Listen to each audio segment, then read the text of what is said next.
matters of policy, but particular matters are ones that require careful investigation in order to get it right. Question number 11, Paul Goldsmith. Thank you, Mr. Speaker. My question is to the Minister for the Environment and asks, what progress is the government making to ensure that New Zealanders have access to comprehensive environmental information that is independent, is easy to understand and relevant? Mr. Speaker. Honourable Amy Adams. Mr. Speaker, today the Environmental Reporting Bill has been introduced to the House.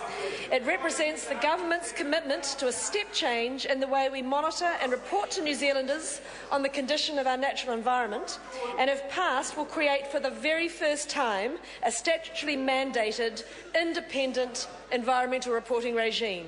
The bill requires the Secretary for the Environment and the government statistician to publish a domain report on one of the 5 environmental domains: air, atmosphere and climate, freshwater, land and marine, every 6 months, and a comprehensive State of the Environment report once every 3 years. Credible environmental information will allow for accurate tracking of changes over time, as well as the monitoring of the impact of policy and changes in land use, and provide a proper understanding of how New Zealand rates internationally. Order. Supplementary question, Paul Goldsmith. Supplementary to the Minister. How will the bill ensure the independence of environmental reporting? Mr. Speaker. Honourable Amy Adams. Mr. Speaker, independence from the government of the day is a key aspect of the proposed system. It will be achieved by clearly defining the roles of all of those involved. The report will be produced by the government statistician to provide assurance that it is independent, and the Parliamentary Commissioner for the Environment will have an important role in assuring the quality of reporting by providing independent commentary.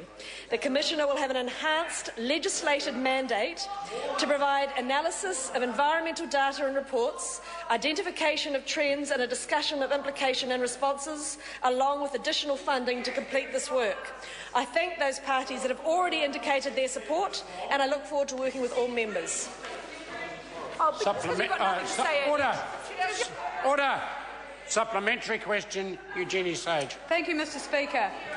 Isn't the government's poor environmental record with increasing water pollution and 61% of monitored swimming sites being unsafe for swimming the reason that the government has chosen to do a U-turn on National's election promise to implement fully independent State of the Environment reporting?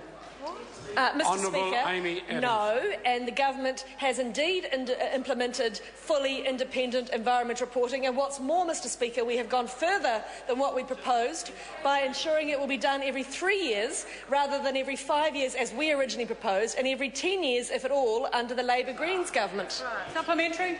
Supplementary question, Eugenie Sage. How can the Minister say that her State of the Environment reporting is independent when the bill provides for her to set through regulation the topics that will be reported on?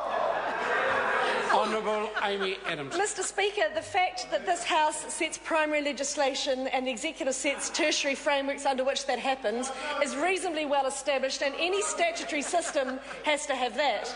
The fact is, it is the government statistician who chooses all of the indicators, who ensures themselves of the appropriateness of all of the data, all of the methodology, and if the PCE has any concerns, she has the full ability to audit it. And I'm just disappointed that the Greens can't bring themselves to support, for the first time, New Zealand finally having an independent system. Supplementary. Order. Supplementary question, Eugenie Sage. Well, is the Minister concerned that, given that we have a history of the Ministry suppressing a chapter of the State of the Environment report, that by not following through on fully independent State of the Environment reporting, that the measures that are chosen through her regulations will potentially not reflect the state of the environment, and the measures will ensure that a full, pretty picture is painted of what the government's doing? Well, Mr Speaker. Honourable Amy Adams. Mr Speaker, no. And actually the very reason we are passing this legislation is to ensure that that sort of interference that we saw in 2007 can't happen again.